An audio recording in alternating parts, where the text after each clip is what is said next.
This week on the Indie Wave, we chat with Ray Sheen, a phenom rocker from New Jersey who looks like Stevie Ray Vaughan and sounds like Elvis Costello with the hat and the hair to match. He's playing the Stone Pony and Dingbats in Jersey, and he's only 18 years old, and that is coming up tonight on this new season of the Indie Wave.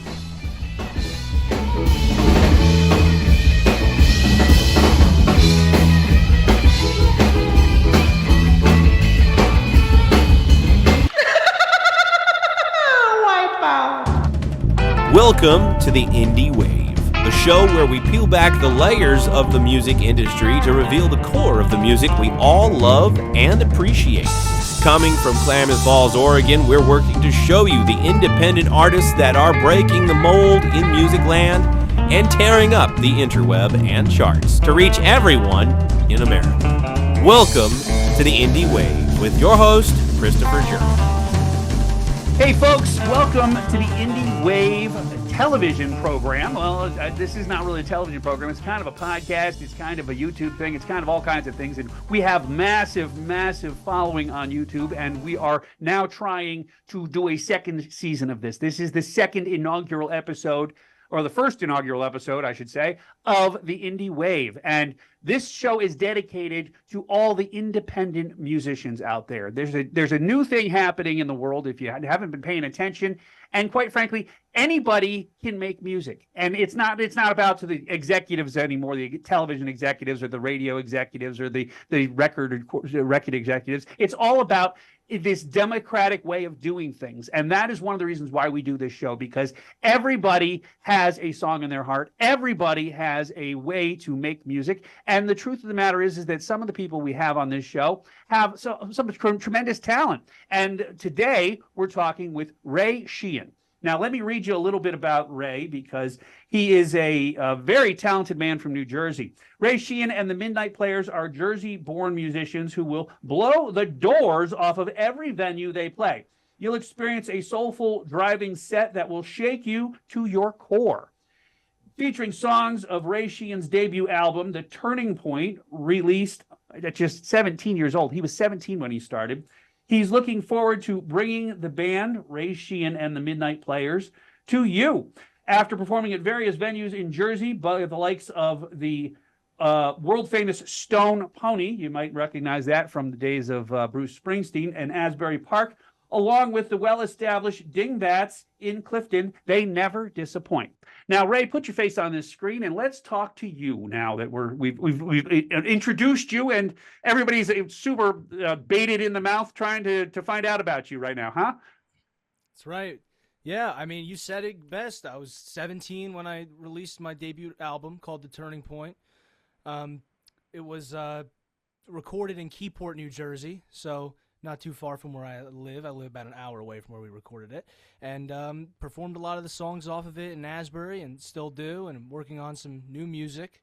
It took me a couple years to get into a studio. I started playing when I was 15 at the local flea market near my house.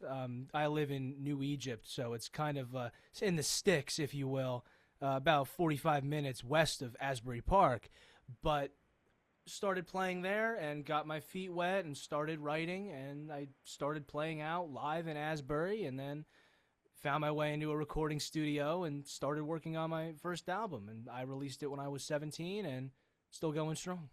And I was looking at you online, and you have a big show coming up tonight at Dingbats in Jersey as well. And you know, you play the Stone Pony all the time, which a lot of people, you look like Stevie Ray Vaughan. I have to tell you that. But you sound like more like I picture Elvis Costello.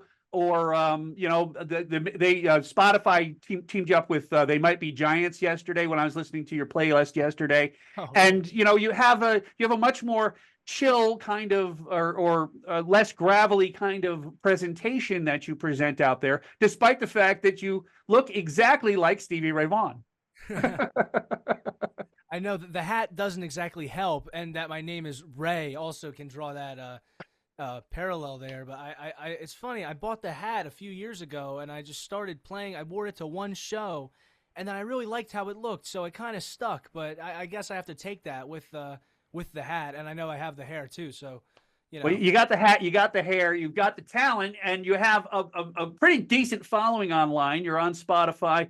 You're also, I got your press kit, and you have a lot of followers out there. And how's it all working for you? How are you finding the cutting edge of the indie music world to be presented to you? It's very fun, I must say. I really love the community. I love meeting new musicians. I love talking to people and finding out how they work. And I know most people don't, but I like posting online, and I like sharing my art with the world. And a lot of it is the community, especially, you know, in the indie community. There's a lot of people that are trying to lift others up, and that's a really positive thing. And a lot of it is found in the shows like tonight. Local bands from Asbury Park and one from Point Pleasant are coming up, and we're going to have a great show in North Jersey. So that comes from the community. So I'd say it's a really fun, altogether, it's a really fun thing. Now you're kind of young. Forgive me for pointing that out to the world. You're 18 years old, but you have you're experiencing this thing in a new way, I think. Do you think everybody is very supportive of you? Do you think you're getting the encouragement that you need to get to continue?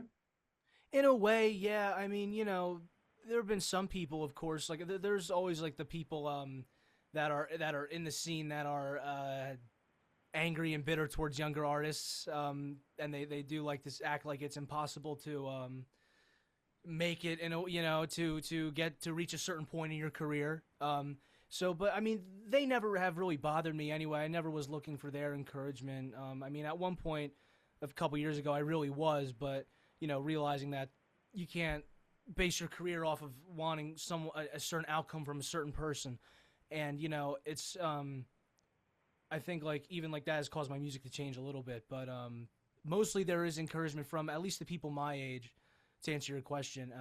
But there is always the people that are jealous or whatever. But I think it's important to not even mind it, because you know that's. Do you think it's an age factor? Is it the older people are more, you know, reticent about the whole experience that you're going through? And I kind of did that when I was running a television station for a while, and all of a sudden everybody's like, oh well, this is hard, and you can't just jump in there, and it's like, you know, who cares? I mean, if this is a democratic world we live in now, and quite frankly, there's so many ways to get your music found into the right hands of people that, you know, for lack of a better way, fuck you. You know, don't tell me how to do my world. I'll do my own thing.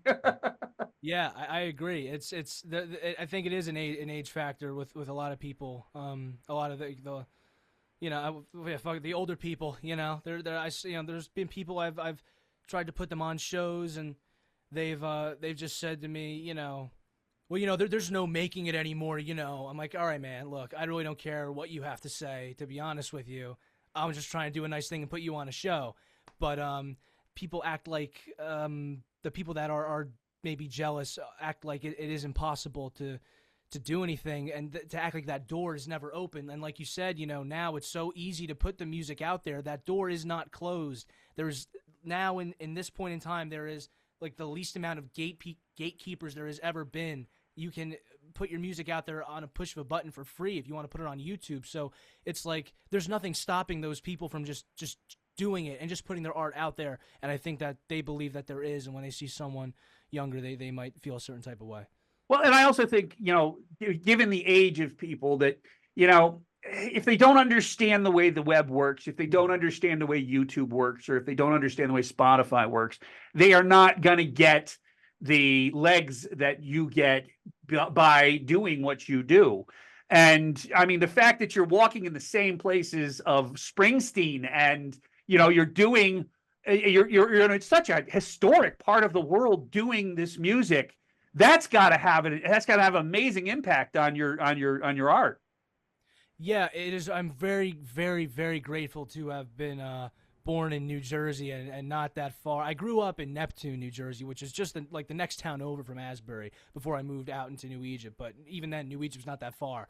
But you know, it's like there is so much creativity and so much art in Asbury and even in New Jersey in general. And we're, a stone's throw away from New York City too, which also helps for the art factor. So I'm in a really good spot for art and for meeting people and even for, for my own inspirations. So yeah, it is a great thing and it does help a lot. Well, I have to ask you because you reached out to me and you were the inspiration to get this thing filming another season. How did you find out about the Indie Wave?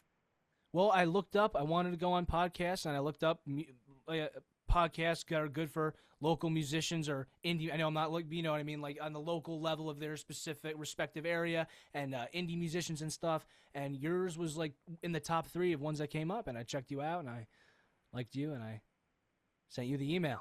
Well, that's amazing. And actually, you weren't the only one. There was like 3 other people, or at least 2 other people that reached out to me and they said, you got to get this up and going again. So, all right, I'll get it up and going again. I shut my television station down and I've started doing this thing again. And, I think if I have to be a journalist, being a rock journalist is so much better than being a standard journalist because nobody likes standard journalists at all. Quite frankly, I've been castigated for that. So, I would much rather do this thing than do anything else, Yes.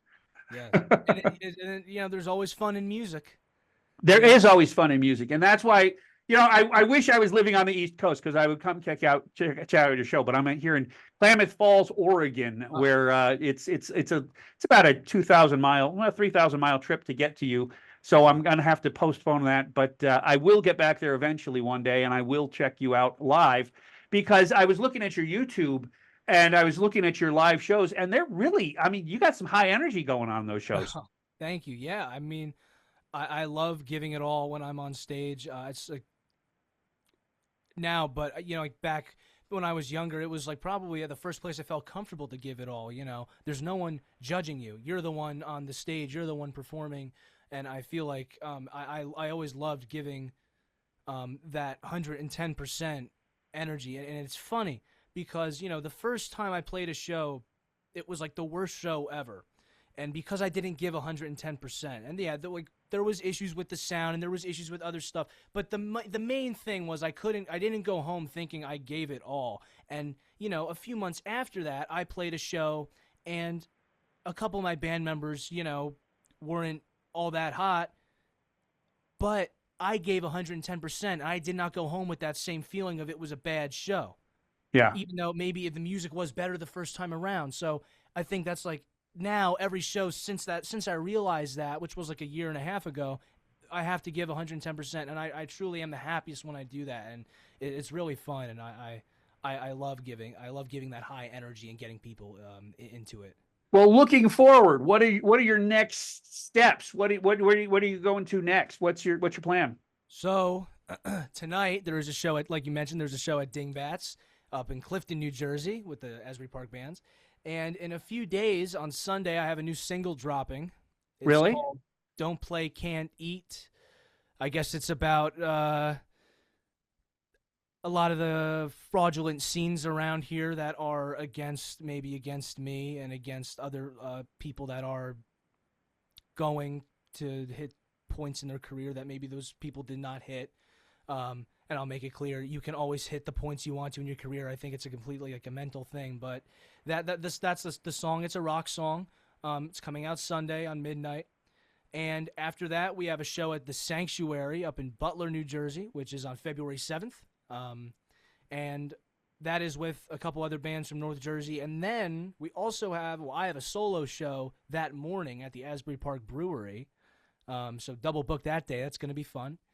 And yeah, and then we're working on a show at the Crossroads in Garwood. That's a venue around here to attract some national acts, and that's going to be fun.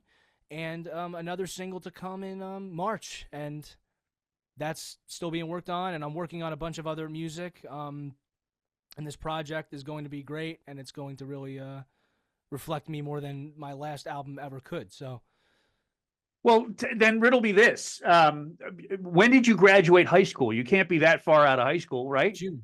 You just graduated in June. Wow. Okay. So you're doing this full time now, I imagine. Yeah, I just have like a part-time job, but I'll look at that as like a side hustle to this, because music is really what I spend most of my hours on in the week. So yeah, this is the full-time job. Outstanding, outstanding. Well, then, where are you sending music out to anybody? Are you trying to get signed? What is your plan for that? I'm posting a lot on TikTok. I'm posting a lot on Instagram, YouTube. Have you seen, YouTube Shorts and stuff? I'm really trying to garner a decent online following and build some momentum, and then I know that will attract the people it's meant to attract. And eventually, yeah, I would love to be signed to a record label, because I'm not like one of the people that's anti-label or whatever. I think there's a reason why a lot of the artists who are touring and national acts and doing all these things that I want to be doing in my career are signed to a label. So to answer your question, yes, that's in the goal list of my career, and that's on the list. And yeah, definitely. And but right now, just keep posting, keep working, and keep writing and keep recording, keep doing all these things to just put my head down and work. That has got me this far. So. Well, we have a number of big shows that show up out here on the West Coast. And if you ever make it out here to the West Coast, you have to give me a holler, and I will come by and see you, because I was listening to you yesterday, and quite frankly, I mean, you do smack of Elvis Costello, you do smack of They Might Be Giants, you do smack of a lot of the early 80s bands that have a much more soulful kind of sound, and I really enjoyed it. Thank you so much. I really appreciate that, and thank you for listening to my music. Thank you. Ray. Well, it's my job. If you come into an interview and you don't listen to the music, you don't listen to the person that you're interviewing, you're a lousy interview. So I have to do this. Thank you. Thank you. Thank you. Well, so what I'm going to do is I'm going to play a couple clips of your music now, and that's what I used to do it back in the old days. So I might do it away, and then I'll do a takeaway, which was some of my observations about what's happening in the world at large of music. So what would you like me to play right now? Play whatever your heart desires. Anything it's dealer's choice, right? Yeah. Okay, cool. Well, if this is going to be airing, I think, maybe I'll put it out tomorrow. Maybe I'll put it out next week. Maybe I don't know what I'm going to do, but I'll figure out how to air this thing, and it's going to go out.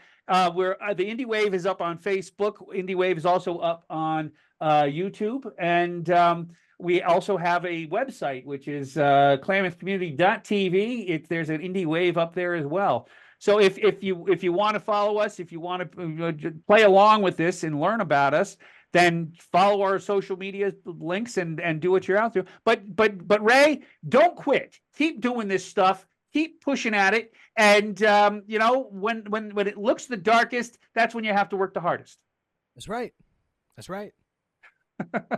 Well, Ray, thank you for talking with me today. And next, we're going to go into one of his clips. I don't know which one it's going to be. I'll have to figure that out, but I'll do that in post-edit. So thank you, Ray, for talking to me, and we'll see you hopefully up on the stage in California or Oregon or Washington or someplace on the West Coast very, very soon. Yeah, I'll see you at the Palladium.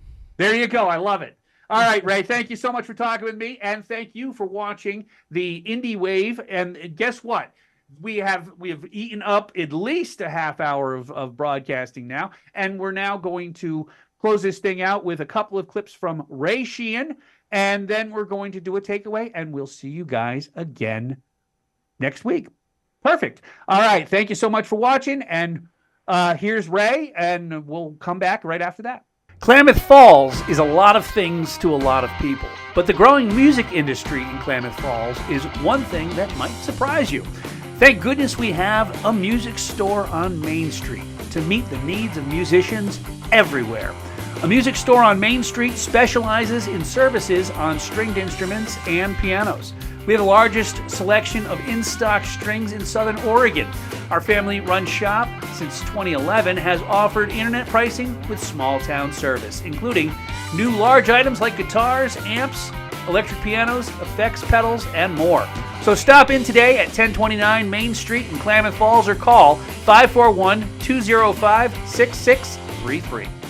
Klamath Falls is a lot of things to a lot of people, but the growing music industry in Klamath Falls is one thing that might surprise you. Thank goodness we have a music store on Main Street to meet the needs of musicians everywhere.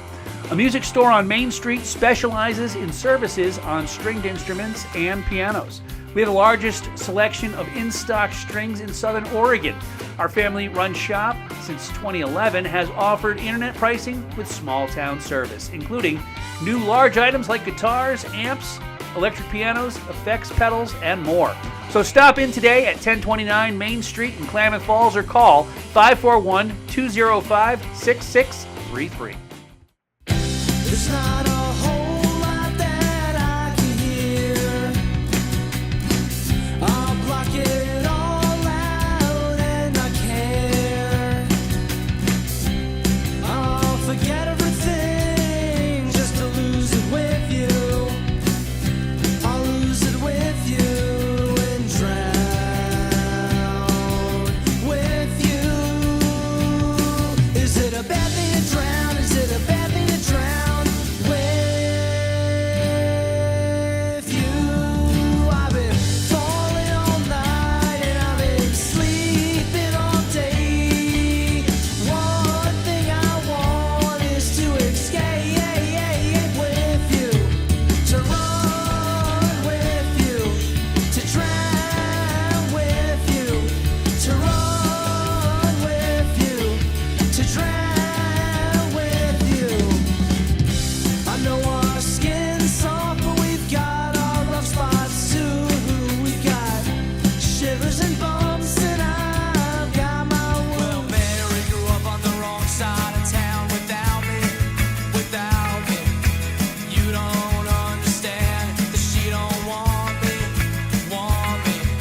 or is it simply just she can't have me now, have me? And I know you think that I'm living in my head, and I know you think that I'm better off dead, but believe me, girl, it's better if you just fade away. I don't wanna complicate things, I don't wanna make it harder on you. Right now it's harder on the both of us. That's why he ran out on you, and you ran out on me. Now you're gone, I can't bring you back, Mary. Partied all night long, now you're all gone. Crawled out of your crawl space and left me to die.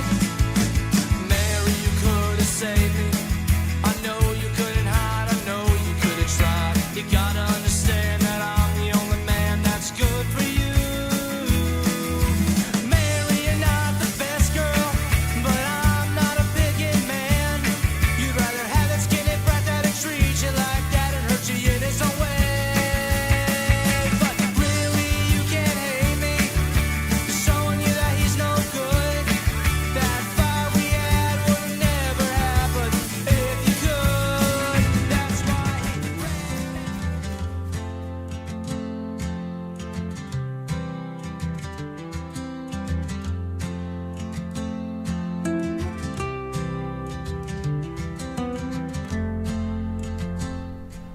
For tonight's takeaway, let's look at what this modern era of music looks like.